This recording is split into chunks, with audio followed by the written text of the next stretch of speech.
Vamos a realizar la artroplastía de la cúpula del radio con prótesis de titanio anatómica. Los puntos anatómicos importantes a tener en cuenta son el cóndilo del húmero, la cabeza del radio, la cúpula que la palpamos y la marcamos, y a distal van a ser puntos de referencia la estiloides del radio y el tubérculo de Lister. La incisión en piel es ligeramente curva, pasando por la mitad de la cúpula. Y aquí vamos a tener los tendones epicondilios que pasan a partir del epicóndilo. Si nosotros vamos hacia adelante, vamos a tener el nervio interóseo posterior. Si nos vamos muy para atrás con la incisión, vamos a tener el ligamento colateral lateral, húmero cubital. Entonces nuestra incisión va a ser palpatoriamente, vamos a palpar la cabeza, nuevamente la cúpula, y en la mitad de la misma, allí vamos a incidir los tendones. Sabemos que a dorsal está el ligamento colateral y a palmar está el nervio interóseo posterior. Incidimos los tendones y hacemos la capsulotomía.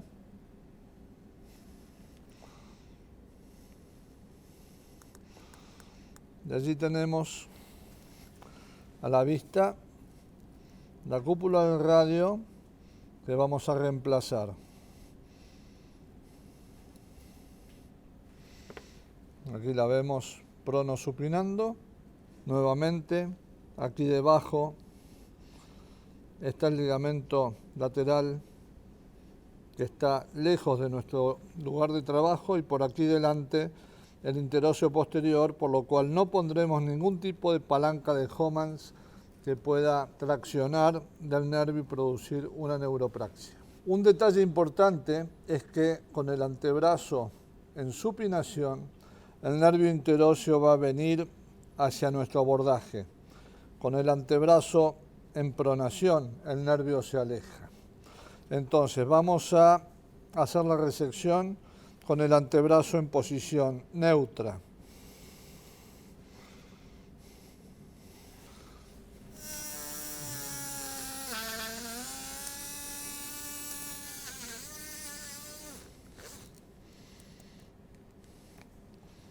Aquí tenemos la cúpula del radio. Tenemos este instrumento dentro de la caja que sirve para poder levantar el cuello del radio e intentar sacarlo para poder pasarle la broca, las distintas brocas. Estamos con un espécimen muy chico, muy pequeño, y esta no entra. Entonces una segunda alternativa es hacerlo con dos palancas de Homans, pero fíjense que ninguna de las dos palancas está del lado volar donde está el nervio interóseo, sino una está hacia el dorso y la otra está hacia el olecranon. Tenemos entonces el iniciador con el cual comenzamos a preparar la metáfisis, y hay un tipo de broca como para cada medida de vástago, del 6 al 12. Entonces empezamos desde el 6, llegamos hasta este tope, vamos subiendo la medida de la broca hasta el diámetro donde sintamos que ya hace tope en la cortical interna. Probamos el número 8, ya estamos cerca, ya cuesta más. Tenemos que llegar hasta el tope. Ha costado más, pero hemos llegado.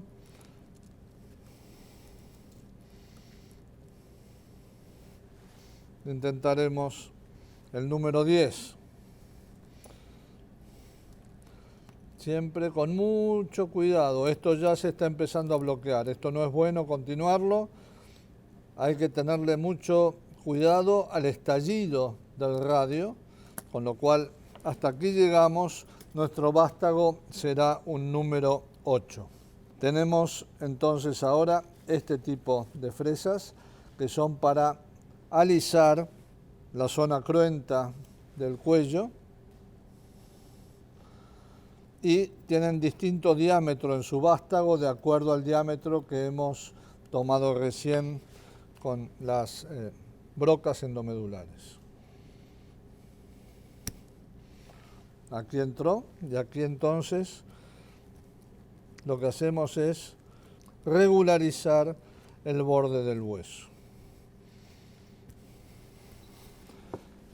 Y el paso siguiente es medir el diámetro, el tamaño de la cúpula del radio. El 24 queda un poquito grande y el 22 no entra, sería un 23, pero en ese caso es preferible elegir el diámetro menor. Por eso vamos a elegir el diámetro 22 de cúpula del radio. Hay tres elementos que tenemos que tener en cuenta. Uno es el diámetro, el otro es el diámetro del vástago y el otro es la longitud del cuello de la prótesis. Si nosotros observamos la cabeza del radio, la cúpula, vamos a ver que la forma que tiene es bastante particular.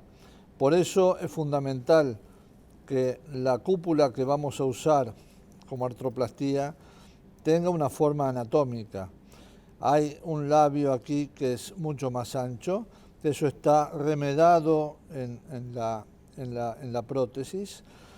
Existe un segundo elemento que se inserta, que es el tallo, que como ustedes bien tienen distintos tipos de grosor, de acuerdo al grosor del canal endomedular que veamos ahora, y distinta altura, desde 0 hasta 8 milímetros, de acuerdo a la profundidad que haya.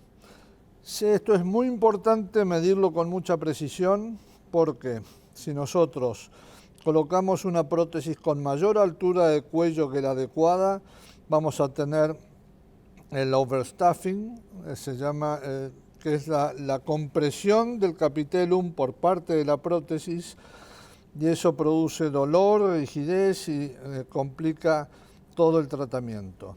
Y si la prótesis está muy floja, eso puede producir un ascenso del radio si existe algún tipo de lesión ligamentaria.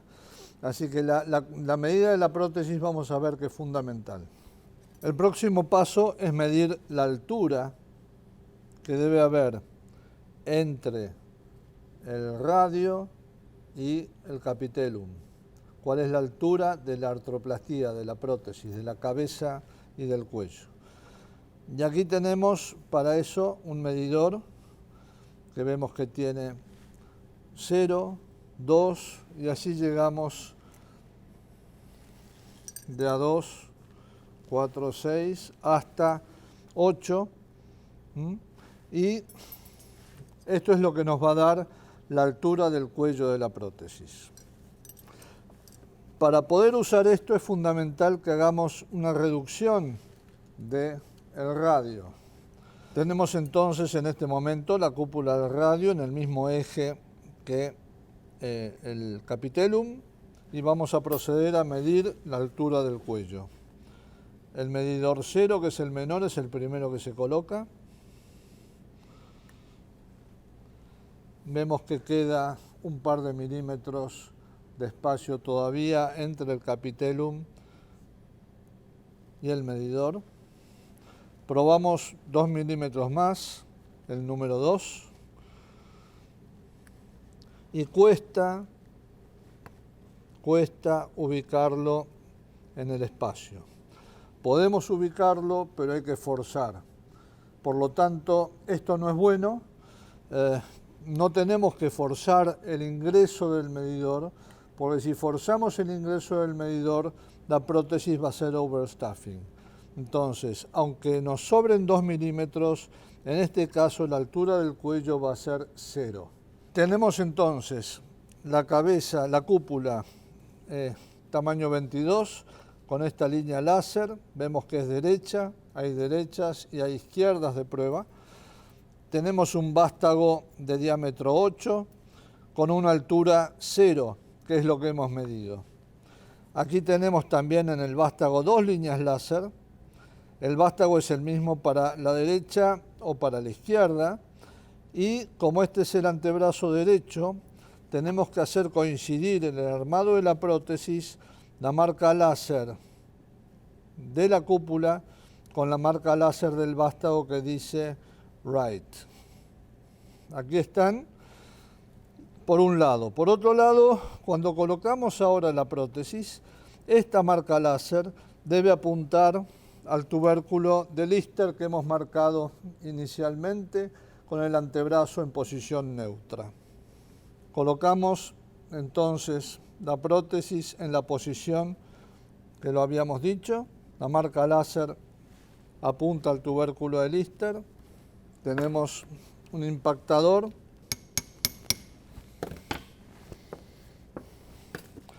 Hay que tener mucho cuidado con la piel porque en este momento, antes de la reducción, las partes blandas tienen una tendencia a ponerse entre la prótesis y el capitellum.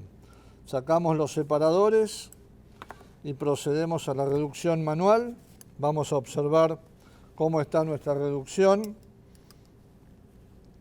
Pronosupinación completa. La prótesis no tiene movimiento. Y si observamos el capitellum, no está comprimido por la prótesis en ningún momento. La prótesis tiene incluso un cierto juego, un cierto movimiento con el capitellum que es importante. Jamás debe producir compresión. Se deben probar todos los movimientos antes de cerrar y terminar la cirugía.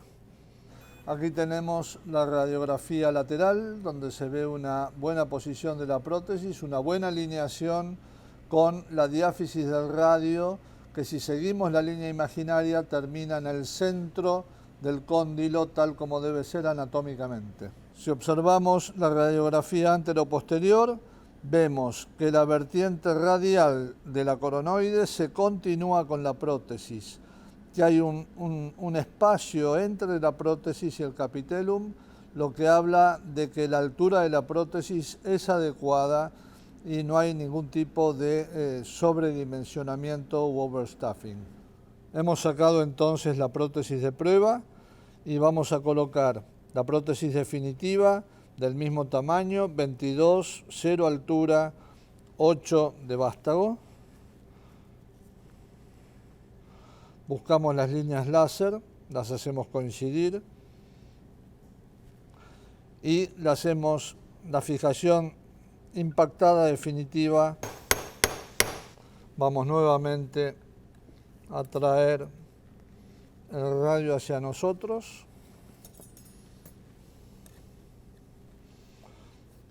Siempre con mucho cuidado de no fracturarlo.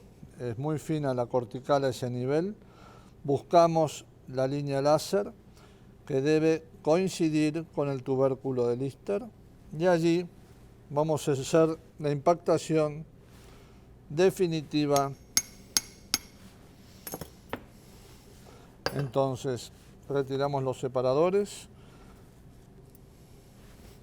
y ahora procedemos a la reducción de la prótesis, que, como decíamos, tiene algún milímetro de espacio, pero eso es adecuado porque no comprime en ninguna posición el capitellum. No produce frote y lo esperable es que no produzca ninguna lesión. Aquí tenemos la radiografía definitiva de la prótesis definitiva. Observamos cómo está bien alineada, mantiene la alineación que veíamos con la prótesis de prueba. Si trazamos una línea por el eje del radio, atraviesa exactamente el centro del cóndilo, con lo cual nos indica que la prótesis está bien centrada en la radiografía lateral. En la radiografía de frente vemos que la prótesis está bien impactada, hay un espacio entre la prótesis y el capitellum, pero la línea distal de proximal de la prótesis sigue a la vertiente radial de la coronoides como esperamos que sea. Acá no va a haber overstaffing como lo veíamos ya en la prótesis de prueba.